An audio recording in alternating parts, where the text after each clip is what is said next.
ఇవాళ మేము కొంతమంది కార్మికులు తీసుకొని వచ్చి డైరెక్టర్ పా గారిని గౌతమ్ గారిని కలిసాం. వీళ్ళు పెట్టిందే 2 సార్లు మెడికల్ బోర్డు. ఆ మెడికల్ బోర్డులో కూడా కాళ్ళు లేని వాళ్లను, కళ్ళు లేని వాళ్లను, క్యాన్సర్ వచ్చిన వాళ్లను, గుండెకు బైపాస్ సర్జరీ అయిన వాళ్లను అన్ఫిట్ చేయాల్సింది పోయి నువ్వు మంచిగున్నావు పోయి పని చేయమంటున్నారు. బైపాస్ సర్జరీ అయింది, కడుపు మొత్తం జీరిండ్రు, క్యాన్సర్ రోగం వచ్చింది, ఒక కాలు తీసేసిండ్రు, 2 కళ్ళు కనబడతలేవు. అటువంటి వాళ్ళను కూడా మెడికల్ బోర్డుకు పోతే కావాలని వాళ్ళని ఇబ్బందులకు పెడుతూ ఆ కుటుంబాలని ఇవాళ మెడికల్ గా మీరు ఫిట్ ఉన్నారు పని చేయమని చెప్తా ఉన్నారు.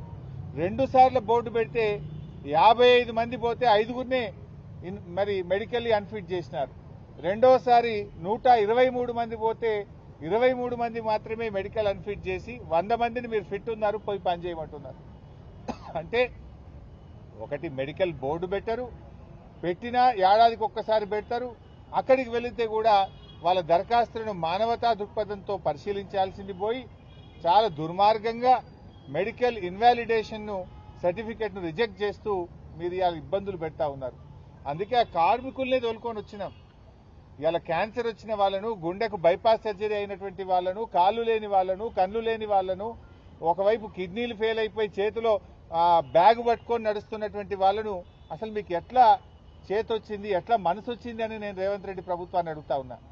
బట్టి విక్రమార్క గారు మీరే కదా మంత్రి, నువ్వు పెద్ద మాటలు కోటలు దుంకుతాయి నీ, నువ్వు మాది ప్రజాప్రభుత్వం అంటావు. ఇది ప్రజాప్రభుత్వమా?